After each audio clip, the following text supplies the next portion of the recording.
Yo, what's going on, snipers, and welcome back to our Anchorage Ice Tigers Draft Glory franchise mode here in NHL 23. So in last episode, we had the season simulation, and we won 8 games this year, so we are continuing to improve. Also, Frederick Bickle nearly won the Calder. He led rookies in points, but unfortunately, due to, I think, the plus-minus, he unfortunately lost the Calder, which is kind of dumb. But in our opinion, I'd say he was probably the one that should have won the Calder. If it comes down to plus minus, it's kind of dumb. Because of the fact that Bickle had like 39 goals and he had 73 points. Like, he was really good this season for us, and I'm hoping for another good year ahead.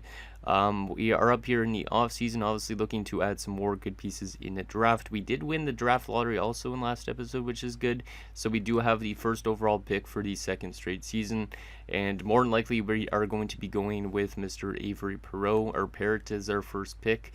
This guy looks like he's going to be an absolute beast, and then we could kind of have our top 2 centers be him and Zikov, which I think is going to be fantastic for this team, and hopefully that gives us a little bit more offensive depth as well. Now, this guy should probably, I'm gonna guess, be like an 83 overall, just because of the fact he does have 3 A+ categories. He's also pretty good senses wise, game wise, defensively, and makes us a much better physical team because of the fact that he's 6'3", 208 pounds. So should be exciting to see what he is like once we draft him, and hopefully in the later rounds we could get some more good steals again like last year and build up our prospect pool to be as good as possible. Now, before we get into the draft in the entire offseason, I do have a couple comments to go over. So the first one is from HockeyGuy88. He says, I'd take Pro with your first pick. I don't like Ald because of his apparent lack of shooting. Also, no way the Hawks are winning the cup in year 3.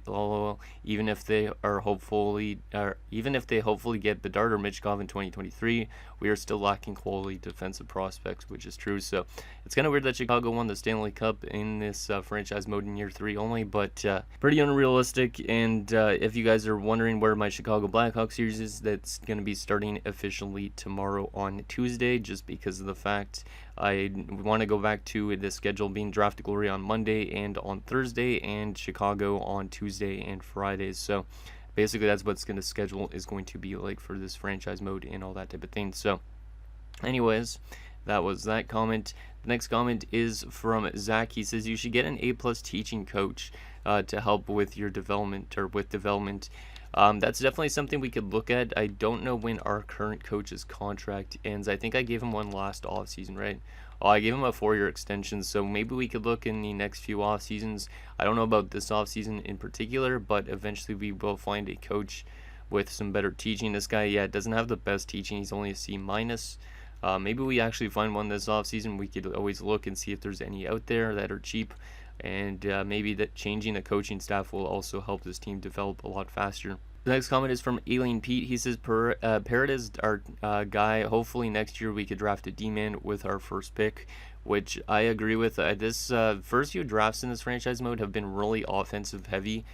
So I'm really hoping that we could get some more defensive prospects in the next few years, because obviously you look at our defensive pool right now, we do not really have a whole lot in terms of potential. Like, we do got Strachan, who's got potential. We also do have, who else was it? Kuznetsov, who's got potential. And then Larson and Nikitin aren't really huge potential guys, so we definitely need to find ourselves some top 4s and maybe a medium elite or 2. And then that prospect pool will be built up a little bit more. Also, goaltending definitely could add some more if Harry Neal continues to get development, and it would be okay. But defensively is definitely where we're in trouble in terms of prospects right now, because forward-wise, as you can see, we are building up quite the pool, I'd say. A couple medium elites, obviously, with our first-round picks, and then a low elite, and not really much in terms of depth-wise, so we definitely could use some more forward depth as well in terms of prospects and that type of thing. So those were the comments I got, because I am recording this a few episodes or hours after you guys seen the last episode. So anyways, let's get into this draft and take our second to first overall pick in a row, which is going to be pretty awesome. And very excited to see what this team is going to be looking like going into next season. Obviously, some of these guys we could always send down to the minors if we really want to get a little bit more development and that type of thing. So so our first overall pick, obviously we are going to be going with Parrott. Obviously, like you guys said, he is probably the best player in the draft. Also, Ald, who is supposed to potentially go number 1.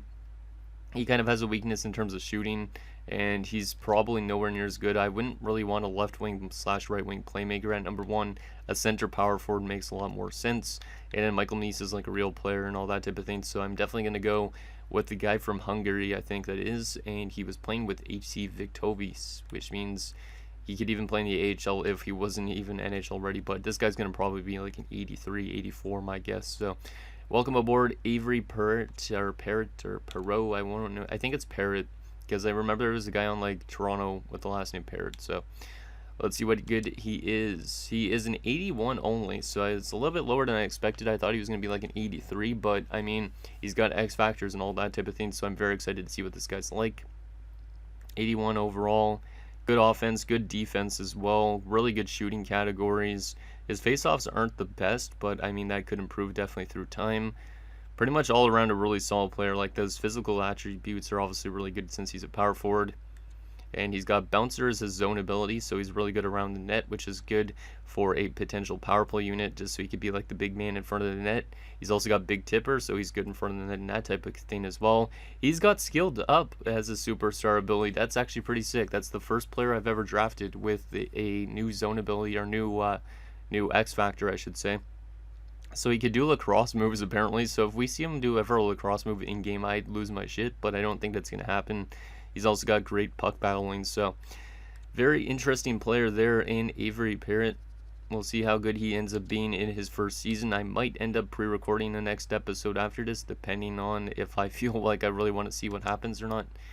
So let's see what the next few picks are like. So Edmonton at number 2 is going to take Ald, who's the 80 overall playmaker, so a little bit lower overall. And yeah, more of a passer and a good speedster of a player. So Vic Ald goes to the Edmonton Oilers. Nashville number 3 is going to take Michael Misa, 78 overall medium elite playmaker with no zone ability, but he does have all these superstar abilities. He's the real one out of the bunch. Seattle at number 4 is going to take McKee, who's an 81 playmaker. So this guy's as good as our first overall pick that we just drafted, but I mean, he's a winger playmaker, so nothing too special, but still really good player there for Seattle. And finally, San Jose at number 5 is going to take Battaglia, who is a 78 playmaker as well. So a lot of winger playmakers in this top 5, but pretty interesting top 5, and very excited to see what Perrott could do. I think he should be able to win the Calder this year, unless he gets completely shafted because of the plus minus, but we'll see what happens with that type of thing. Let's enjoy our next pick in the second round, see what we could get here at 34. Did I pin anybody? I don't remember if I pinned anybody in the last episode. Oh yeah, I did. But, oh yeah, Morozo was looking decent, wasn't he? I don't know. Well, he was looking like maybe 2 years out, but I don't know if he's actually that good. I could take a chance with Morozo, but I don't know for sure. We do need defensive prospects. There is Tero Nieminen, who, maybe he's a top 4 defenseman. It's hard to tell. Vesa Haken or Hagen doesn't look really that good, to be honest. Darcy Wilkinson, not really that good either. Yeah, this draft class might not be that good. I might just honestly go with Moroza, since he might be a low elite. I don't think he is, but I might just go with him anyways. He's 6'5", 216 pounds, and he does not have a guaranteed ability, but he might, which would be pretty sick. So yeah, let's take Dmitry Moroza with our second round pick, since we need defenders. Hey, look at that, 65 low elite defenseman. That's a lot better than I expected. Let's go, Moroza. So this guy is going to be maybe a stud for us on the blue line. That's a huge pick for us, because we do need defenders a lot. So he's got bouncer as well. He's also got shutdown, in reverse, and yoink. So a very defensive defenseman, but very something much we need to make our team a little bit more physical and also good defensively. Like, I really like that pick. He should develop pretty well. Being a 65 in the second round, he should end up getting up to like a 78 maybe within a year if he gets a lot of good development. So I really like that pick with our second round. Let's see what we could do in the third round, see if we could get anything else for the defensive prospect pool, which maybe we can here with McMuffin. Yeah, McMuffin might be okay. I might take McMuffin here. There's also Mika Makinen, which is a weird name to say. He might be decent, but he's a winger. Jorgen Tomarins, slack size. Nicholas Kronwall. That's funny. I didn't know how I didn't see that. 3 years out and looks like decent enough. I might take Cronwall, to be honest. He's 19 years of age. Colin Coletta, yeah, 3 years out as well. Zikov, so we could have 2 Zikovs if we want. Brady Madsen, probably a real player. I honestly might go with Nicholas Cronwall here. Yeah, I think I'm going to go with Cronwall. Even though McMuffin might be good too. 13 goals, 21 assists. That's 34 points. That's not bad. How did Cronwall do over there? 5 points in 45 games. No weakness. McMuffin, did he have a weakness? No, he didn't. I think I'm going to go with Cronwall here. You know, he's a little bit older. He might be the better of the two. So, Nicholas Cronwall, welcome aboard. He's a medium top 6D OFD. Interesting, 63 overall. No X factors, but an offensive defenseman. You never know. He could end up panning out to being something pretty decent. Like if he's on our power play unit, that's another good defensive prospect at least to build up our pool a little bit more. More than likely, we'll get some time to chance to play in the NHL this year because we will have to reorganize our defensive core a little bit, I think. Let's see if we could find some more offensive depth for our team because that's something we could definitely use. Is to find some more bottom 6 type of guys to score some goals. Dylan Lowry, no weakness, 5 years out. Anybody else that I pinned around this point? Oh, there's Hull. Hull could go in the next round technically, but I might honestly just take him here. Oh, well, actually, no, we're going to take Kalinin. Yeah, we're going to take Kalinin here. And then we'll take Hull with the next pick. Yeah, Mikhail Kalinin, welcome aboard. Guaranteed low lead, 53 overall DFD, so continue just to build up that prospect pool in the back line, or not the back line. I don't know what I'm trying to say, but anyways, more defensive prospects are great to have for this team because we can never have too much defenders at this stage. Trying to build up that pool a little bit more, and hopefully we can get Pierce Hull with our next pick here and build up that forward core a little bit more. Yep, we can. Perfect. He's not a guaranteed low elite, but might end up being. So Pierce Hull, welcome aboard as well. And he's a low top 6, so not as good as I expected, but maybe he could pan out to being something. 50 overall isn't great, but maybe if we put him with the right players, he could find some game. Our 6th round pick, and we got our last pick of the draft after that. It's been a pretty good draft, I'd say, for the most part, though, as well. Not as good as last year's draft, I'd say, but we have been finding some good steals here, especially that 2nd round pick. Kadri, 5 years out. I might honestly just go with Ferraro here. Yeah, let's go with Cyrus Ferraro, why not? And he is a bottom 6 power forward, but oh well. Might end up being something okay. If he gets to being like an AHL top 6, I'll take it. And our last pick of the draft, do we have any potential steals here? Probably not. Is Winter guys from like Belgium, I think that flag is? Maybe not. This guy looks actually decent. He's got no weakness. We don't know for sure on his stat line. This also guy has no weakness, so I might honestly go with Korostin here. Yeah, we're going to go with Korostin here since he has no weakness, apparently. Oh, he's the 7th D only. Oh, well. Might end up getting a chance to play him, maybe not. But there is another defensive prospect, and that draft was pretty defensively minded, I'd say. We got Moroza, who's a defenseman, Kronwall, Kalinin. We got Korostin as well. So 4 defenders this year. And 3 forwards, no goaltending prospects, just because I think we already have enough for now. We could always add some more in better drafts. So that was the draft. Let's get into the re-sign stage now. I don't really care to get our AHL head coaches back and stuff like that, but I could always just re-sign them in case. Because the AHL coach, at least at this stage, doesn't matter too much. So we'll just sign those guys up, and we'll get our scouts back. And we do have some bigger contracts to dish out this year, which I might honestly give 8-year extensions to the guys we drafted, or some of them, so that way we could utilize them as long-term as possible. We'll try the 85% trick as well, just to see if that helps, because we definitely want to bring back like Jorgensen for as long as possible. Let me bring open my calculator as well, since we're on choose a resign stage. So we could do some math, which is always fun. No, it's not. RFA, let's see. Jorgensen, what do you want? That's a lot of money, but we might be able to get this down a decent chunk. So I might honestly be overpaying here, but we need to keep him around since we just, let's see, 11 Yeah, that's good. Make sure I'm typing in the right amount. 11,000 or 11,175,000. We'll times that by 0.85, and we'll try and see if we can get them down to like this type of price. It might be an overpayment at this stage, like I said, but it's good to lock these guys up as long term as possible so we don't end up losing them. Yeah, 9.5 for 8 years. That might be an overpayment, but oh well. Brophy and stuff like that, we're going to qualify a lot of these other guys because they should be able to get paid way less than what they're asking for, so that's okay. We should let go of some of the guys in the AHL that we just randomly signed, so let's go to the unsigned guys first and sign up the guys that we just drafted, so we can let go of some of those guys in the minors that don't matter too much. But should be an interesting year ahead to see who's on our NHL team and who isn't. Some of these guys are definitely going to be playing in the AHL for a few years while they make their way up to the NHL, if they're AHL eligible, that is. And no goalie prospects, that's good. Okay, so let's go to the bottom of this RFA list here and let go just of like a bunch of them. We might just honestly re-sign the entire AHL squad. So we'll let go of at least like 10 of these guys just to make enough room up.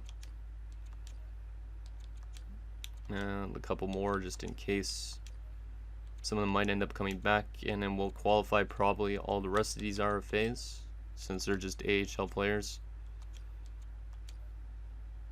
And yeah, we'll definitely qualify guys like Sloan because I'm not going to be paying him over $1 million at this stage. Not yet.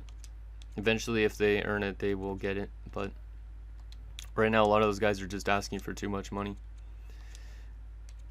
But should be an interesting season with our draft additions. I think Moroza at least should be playing in the NHL.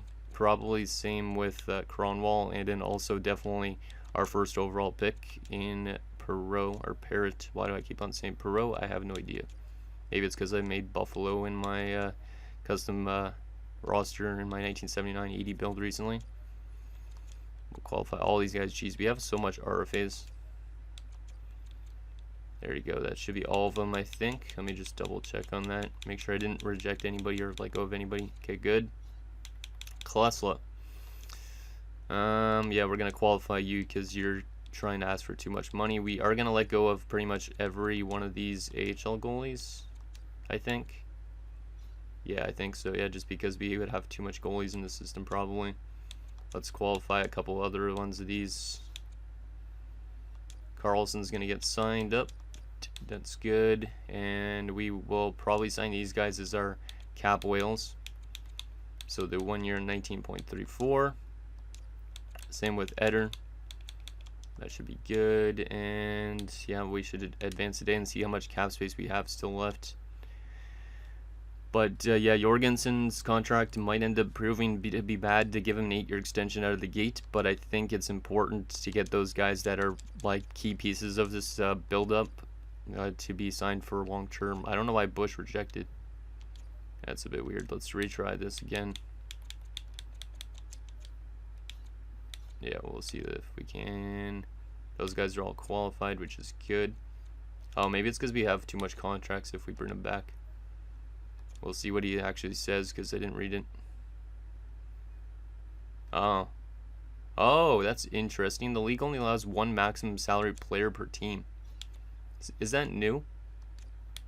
Because I don't think I've ever seen that before. We'll just lower him down to $19 million then. Huh, I don't think I've ever seen that before. Rejecting because you can only have one max salary player. Huh, okay. So there you go. All those RFAs should accept pretty soon, which will be good. And then we should be pretty much set. Did Jacobson accept that contract? He more than likely did, I think, because... Or Jorgensen. Why do I keep on saying Jacobson? Yeah, he signed 9.5. So there you go. Jorgensen's locked up. We got to get the rest of those guys locked up eventually as well that we drafted in these first two drafts, because that is important to getting this team to being a contending team as soon as possible. So there you go. I think we still have a few holdouts on the RFA front, but they'll probably all accept mostly through, yeah, once we get through these off-season a little bit. Yeah. Wait, Klesla already accepted too? Good. Nice. We got Klesla back at 1260, so a little bit more expensive, but that's okay. I'll take it. I don't think we really need any roster players. I don't think. Let me just double check how much players we have under contract. It says 31. Does that include all the RFAs?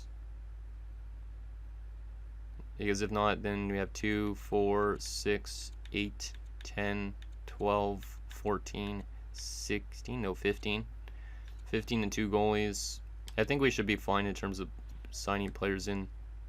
But let me just advance like at least a couple months just to see if we are getting closer to that contract limit, because I don't think we're going to need to sign any free agents, but if we will have to, we'll pick up a few more players for the AHL team. So those RFAs should start accepting soon. There's an off-season trade, Bugner and Rivera, so 2 prospects I guess to Montreal for Tony DeAngelo and Ilya Babushkin, which is kind of funny that both of them go back to Arizona because they both played there. Or again, some RFAs already accepting, which is good. Exactly what we need. We might need a couple more cap whales. I don't know for sure though. Depends on the cap situation once we get these RFAs accepting, which all of them are almost accepting early on into July, which is nice. As they should be.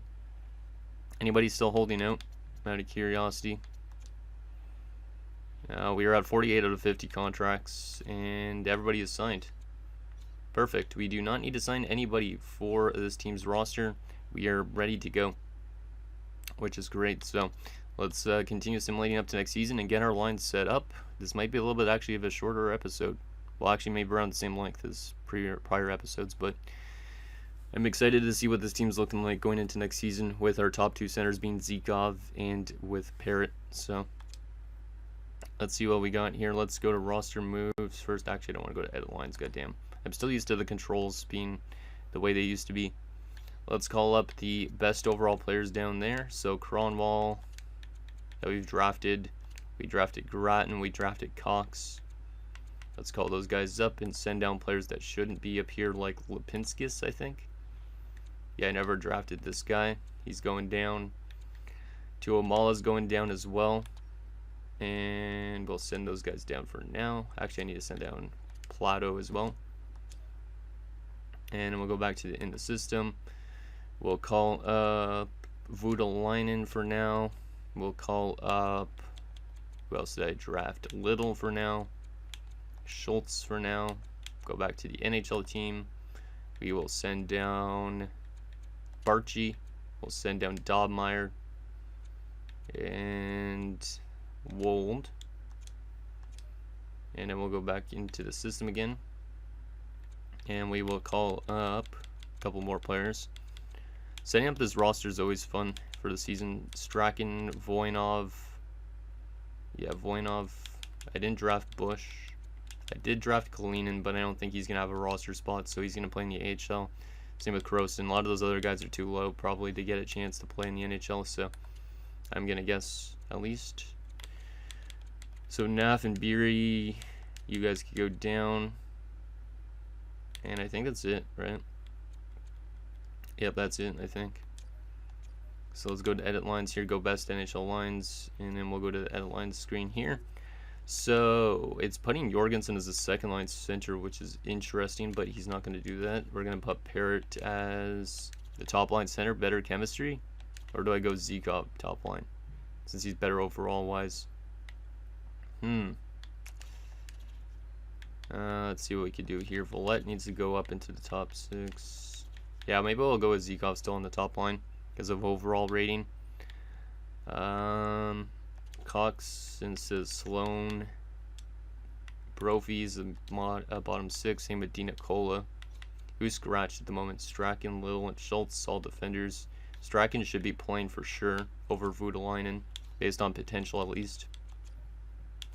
So move Strachan up here. Actually, Strachan. Yeah, Strachan up there instead. That should be good. Strachan with Kuznetsov. Who's more offensive? Kuznetsov or Strachan? Neither. Okay. Yeah, we'll go with something like this. Oh, wow. Moroz is getting top pairing time, but I'm okay with that. He should develop really quickly because of that. Klesla, and obviously we got to get rid of Hackinson because we didn't draft that guy. So we'll send down the guys that are scratched at the moment. which is Little, Schultz, and Voutilainen. All three of those guys are going to go back to the minors for a year. Little, Schultz, and Voutilainen. So we'll get them all down there. And we will call up the most expensive AHLers, which is Eder, Bush, and Naff as our depth options. Just because obviously we won't be playing them. And Carlson's going to get called up as our backup this year. Harry Neal's going to be an AHLer this year as a backup down there, so hopefully he gets some development. And Hackinson is going to be scratched more likely. So go back to edit lines here. Our team is going to be interesting this season, I think. We should probably hit double-digit wins this year, just based on that. So here is our roster going into the season. So we got Bickle, Zikov, Jorgensen. We got Vallette, Parrott, and Festerini. Cox, Grattan, and Brophy. Dinakola, Voinov, and Sloan, which is pretty decent, I'd say, for the most part. And then defensively, we got Nikitin and Moroza, Strachan and Kuznetsov, Larson and Kronwall. Goalie-wise, we got Klesla and Carlson. Not bad. Not bad for all draft picks. And yeah, I'll just let them keep the power play the way it is, I think. Yeah, Kronwall getting power play time is fine because he's an offensive defenseman. Yeah, I think that's good. Yeah, that's going to be our roster. Let's make sure the guys that should be playing in the AHL are playing. So who is scratched? Neal. And Neal needs to be playing instead of Hackinson, so he's getting some backup time this year. Korostin and Hull and Kalinin and Ferraro and Hackinson. Or not Hackinson, but we'll take Beery out of the lineup for Ferraro. So Ferraro is getting as much ice time as possible.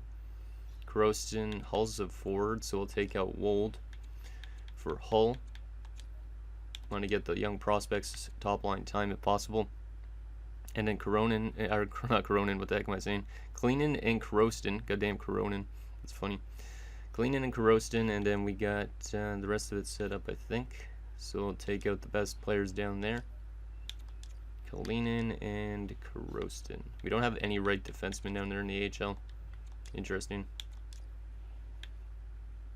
Yeah, there we go. Let's get a little actually to the top pairing a little bit. Wait. Kalinin's got way better potential, so actually never mind. Sort this a little bit by potential. There we go. And yeah, Neal, and that is good. Okay, so that's our AHL team in terms of prospects, and there is our NHL team set up for the upcoming season. Final thing, what is our ratings looking like going into the season? Let's simulate up to the first preseason game. I want to see what our ratings are like because I haven't actually checked this, and I should have probably been doing that since year one, but it'd be cool to check this out now and again. What's our ratings looking like? Why does this guy have a cage on? What the heck? Who is this?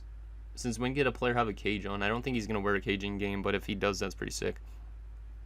67 offense, 49 defense, 59 goaltending. So our defense still needs work, but our offensive core is definitely improving, which is good. And final thing I want to show you guys is the contract situation. Who's up for renewal this upcoming year? Zikov is going to be needing a big extension, and then pretty much all the guys that were RFAs last year. So there is that. And final thing, the draft class. What are we looking at for top prospects this year? More forwards, which is unfortunate, but there is a defenseman supposed to go in the top 5, so hopefully we do not have the first overall pick and we somehow have the 5th overall pick, so then it makes sense, but we can get another Zikov into this team and a defenseman one, so that will help our defensive core out probably quite a bit, depending on if he's a two-way or an offensive one. So anyways, let me know what you think down below, and we'll see you guys next time.